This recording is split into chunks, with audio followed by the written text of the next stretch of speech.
Israel, a small nation with a global impact, holds a significant role in the end times.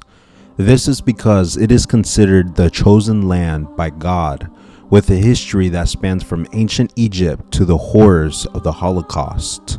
Throughout these trials, God has always protected his people.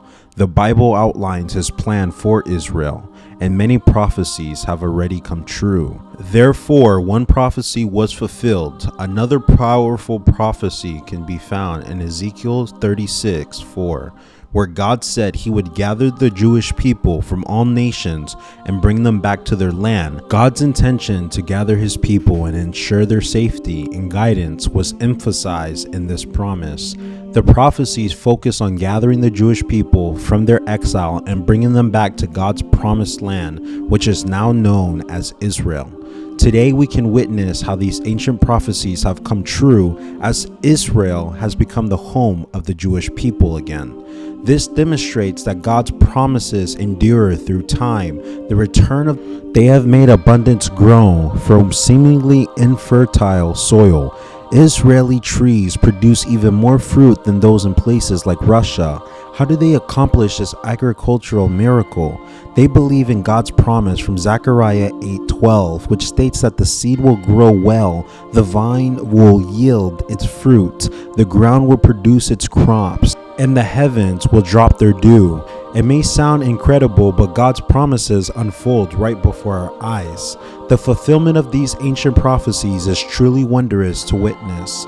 One such prophecy spoken by the prophet Zechariah pertains to the current political situation in the Middle East. In Zechariah's prophecy in chapter 12, a significant event is foretold. It states that Jerusalem will become a cup that sends all their surrounding peoples reeling. Judah and Jerusalem both will be besieged. But on that day, when all the nations of the earth gather against her, Jerusalem will become an immovable rock. Anyone who tries to move it will only hurt themselves.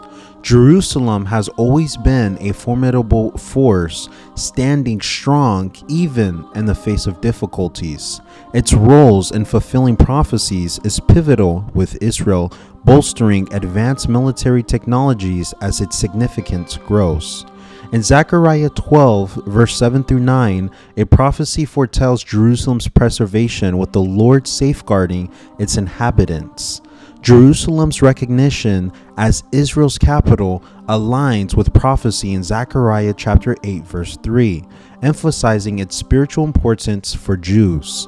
The presence of the temple draws visitors worldwide, and in Zechariah 8:20, nations seek the Lord in Jerusalem as spiritual restoration unfolds in Israel.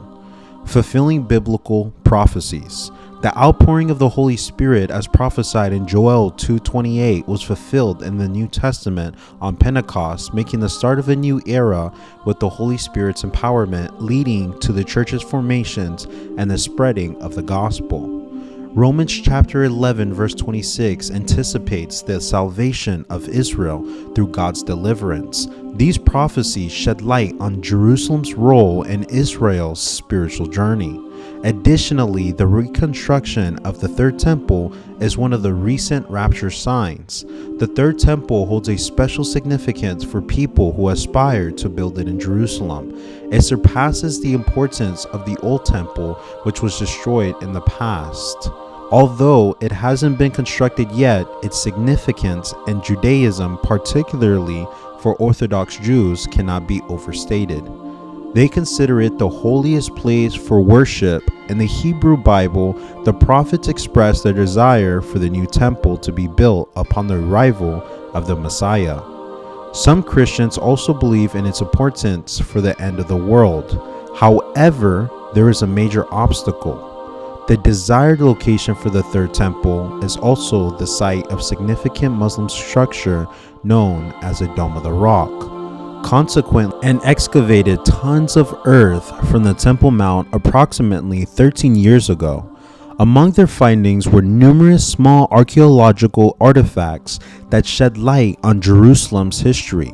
Notably, they unearthed a Jewish mikvah, a ritual pool from the era of the Second Temple. This mikvah was likely used by Jews before entering into the temple grounds. Additionally, they discovered various small items from the times of the first and second temples. This evacuation also revealed parts of the Byzantine mosaic beneath the mosque floor, mosaic stones, fragments of columns, and evidence of a Byzantine-era church that existed from 324 to 638 CE. These findings have provided valuable insights into the rich history of Jerusalem. New research findings have emerged that challenge long-held beliefs about the Temple Mount. It appears that during the Byzantine era, the mount was not empty as previously thought. In fact, there is evidence to suggest that there were structures, possibly even churches, present at that time. This revelation is quite significant and sheds new light on the history of the area. Interestingly, these findings also have implications for prophecies regarding the Antichrist's role in the temple. According to these prophecies, the Antichrist will deceitfully present himself as the Messiah of the Jews and defile the temple.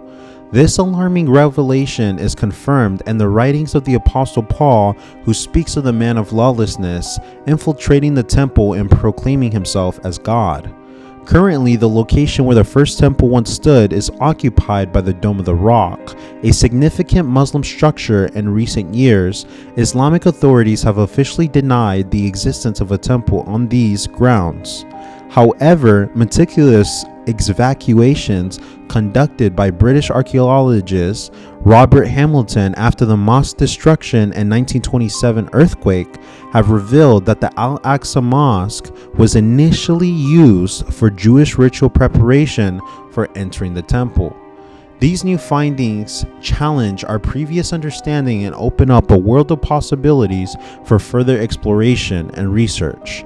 It is fascinating to see how history can be reinterpreted and how our knowledge can evolve with new discoveries. Efforts are currently underway to construct the Third Temple.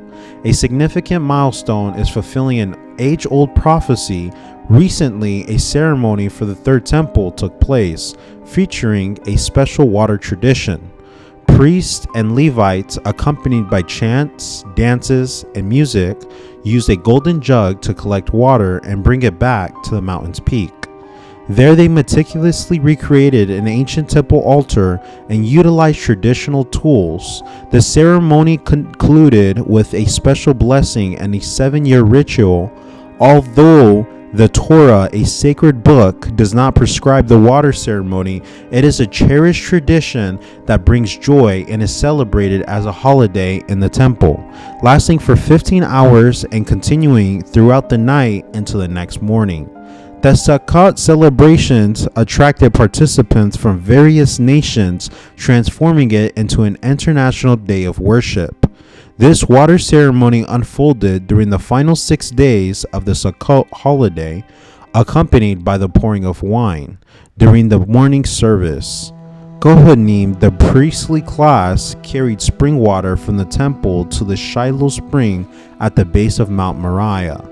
Subsequently, 2 Kohanim ascended to the stone altar in the temple's inner courtyard to pour wine and water into designated openings as part of this ritual. It is truly remarkable to witness these prophecies unfolding in Israel. Share your thoughts on this significant event in the comments below and make sure to subscribe for more updates. God bless.